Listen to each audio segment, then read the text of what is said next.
Sejarah kekristenan di tanah Batak. Suku Batak adalah suku bangsa yang menempati wilayah utara Pulau Sumatera. Suku Batak merupakan salah satu suku di Indonesia yang mayoritas beragama Kristen. Jika dipersentasekan, orang Batak beragama Kristen mencapai kurang lebih 80%. Saking besarnya, suku-suku lain sering menganggap orang Batak pasti Kristen. Banyaknya orang Batak yang beragama Kristen adalah peran dari para misionaris di zaman kolonial dahulu. Namun, keberhasilan misionaris mengkristenkan suku Batak tak semudah yang diperkirakan, karena harus berhadapan dengan adat serta aliran kepercayaan yang dianut orang-orang Batak pada saat itu. Ditambah lagi dengan sifat orang Batak pada masa itu yang terkenal sangat tertutup, barbar. Di dalam penginjilannya bisa dibilang terbagi dalam beberapa kali misi penginjilan. Pertama, penginjil dilakukan oleh utusan pekabaran Injil Baptis di Inggris. Tepat pada tahun 1820, Inggris mengirim 3 utusan pekabaran Injil, yaitu Nathan Ward, Evans, dan Richard Barton. Pertama sekali, mereka dikirim ke Bengkulu untuk melakukan misi penginjilan. Karena beberapa hal, Raffles yang saat itu menjabat sebagai gubernur menyarankan supaya mereka pergi ke utara, ke daerah tempat tinggal suku Batak yang masih menganut paham animisme. Barton dan Ward menurut petunjuk Raffles pergi ke utara. Awalnya mereka melakukan misinya di daerah pesisir. Namun karena daerah pesisir sebagian besar masyarakatnya sudah menganut agama Islam, mereka memutuskan untuk masuk ke daerah yang lebih dalam lagi. Pada tahun 1824, mereka sudah memasuki daerah Silindung, wilayah suku Batak Toba. Saat mereka tiba di Silindung, mereka diterima dengan baik oleh raja setempat. Namun, perjalanan penginjilan mereka terhenti ketika terjadi salah paham dengan penduduk. Penduduk menjadi tidak suka hal ini. Karena itu, para penginjil tersebut diusir. Kandaslah misi penginjilan tanah Batak yang pertama kali.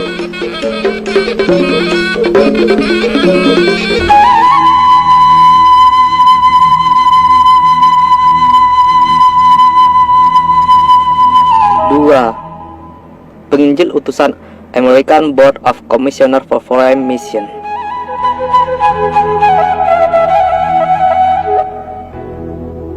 Pada tahun 1834, 2 orang Amerika, yaitu Munson dan Lyman, yang merupakan utusan gereja Kongregasionalis Amerika,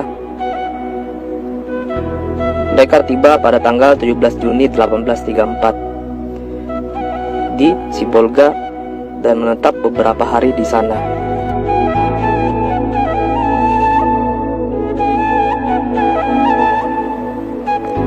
Pada 23 Juni 1834, mereka berangkat menuju pegunungan Silindung.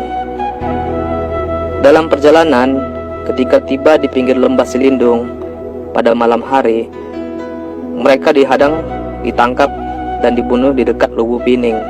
Pembunuhnya adalah Raja Panggalamei, yang merupakan raja di Pitubosi yang tinggal di Singkap. Ia membunuh bersama dengan rakyatnya. Penangkapan Muson dan Liman disebabkan warga Batak saat itu sedang melakukan pengawalan ketat terhadap suku-suku yang masuk ke wilayah tanah Batak, akibat dari masyarakat Batak yang sedang trauma atas tindakan genosida pada saat masa Perang Padri.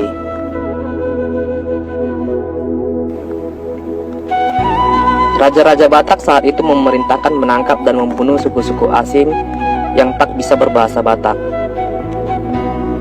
Akibat minimnya pengetahuan Muson dan Liman baik kepada budaya maupun bahasa Batak, mereka pun akhirnya dibunuh dan mayatnya dimasak serta dimakan bersama-sama rakyatnya di tengah-tengah pasar. Maka kandaslah misi penginjilan yang dilakukan Muson dan Liman.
Ketiga, penginjil utusan Rennes Mission Angel Saf atau disingkat RM. Pada tahun 1840, seorang ilmuwan berkebangsaan Jerman, Franz Wilhelm, melakukan perjalanan ke daerah Batak dan kemudian menerbitkan karangan tentang suku Batak. Dalam buku tersebut, Jung Hun menasihatkan pemerintah kolonial untuk membuka jending Kristen guna membendung pengaruh Islam di bagian utara Pulau Sumatera.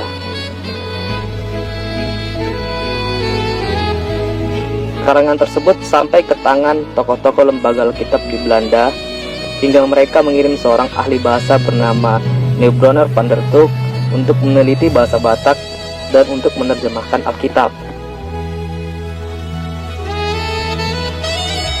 Van der Tuuk adalah orang Eropa pertama yang menatap Danau Toba dan bertemu dengan si Singamangaraja. Dia merasa senang berkomunikasi dan menyambut orang Batak di rumahnya. Van der Tuuk memberi saran supaya lembaga Zending mengutus para penginjil ke Tapanuli, langsung ke daerah pedalamannya. Pada tahun 1857, pekabar Injil G. van Asselt, utusan dari jemaat kecil di Ermelo, Belanda, melakukan pelayanan di Tapanuli Selatan. Ia menembus beberapa pemuda dan memberi mereka pengajaran Kristiani. Pada 31 Maret 1861, dua orang Batak pertama dibaptis, yaitu Jakobus Tampu Bolon dan Simon Siregar.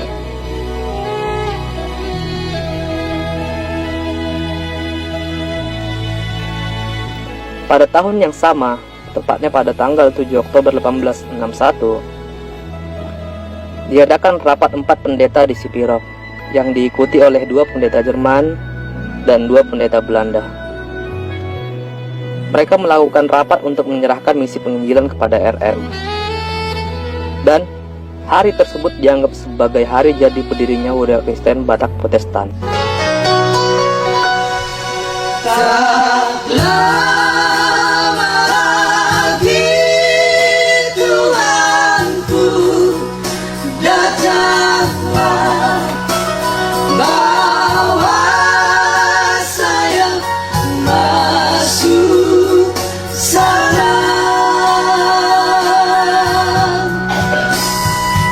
RM kemudian mengutus Ludwig Ingwer Nommensen untuk melakukan misi tersebut. Nommensen yang belajar dari pengalaman penginjil sebelumnya memutuskan untuk menetap di Barus beberapa saat untuk mempelajari bahasa dan adat Batak serta Melayu. Kemudian pada tahun 1864 ia masuk ke daerah Selindung. Mula-mula di Hutadame, kemudian di PA Raja. PA Raja kini menjadi kantor pusat HKBP.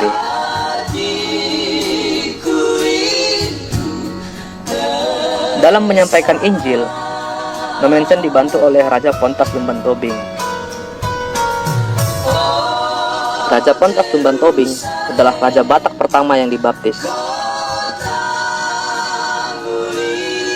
Raja Pontas Tumban Tobing membantu Nommensen untuk mengantarnya dari Barus ke Selindung dengan catatan bahwa ia tidak bertanggung jawab atas keselamatannya. Pada awalnya, Nommensen tidak diterima baik oleh penduduk karena takut terkena bala karena mereka menerima orang lain yang tidak memelihara adat. Dan pada suatu waktu, diadakan pesta nenek moyang di Atas Barita. Biasanya disembelih korban. Saat itu, sudah kerasukan roh, si Baso atau pengantara orang-orang halus menyuruh orang banyak untuk membunuh Nommensen sebagai korban. Yang pada saat itu, beliau hadir di situ. Dalam keadaan seperti ini, Nommensen hadir ke permukaan dan berkata kepada orang banyak, "Roh yang berbicara melalui orang itu sudah banyak memperdaya kalian. Itu bukan roh di Atas Barita, nenekmu, melainkan roh jahat. Tidak mungkin nenekmu menuntut darah salah satu dari keturunannya." Begitu kata Nommensen. Setelah Nommensen mengatakan hal itu, segera si Baso jatuh ke tanah. Akibat peristiwa itu, warga Batak mulai segan terhadap Nommensen dan semakin ingin membunuh beliau.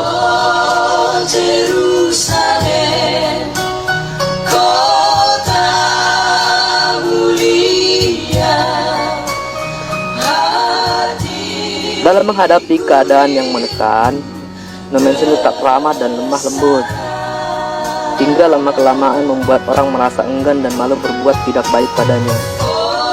Atas dasar kebaikan tersebut, akhirnya warga-warga sekitar mulai menjadi pengikut Nommensen dan dibaptis menjadi beragama Kristen.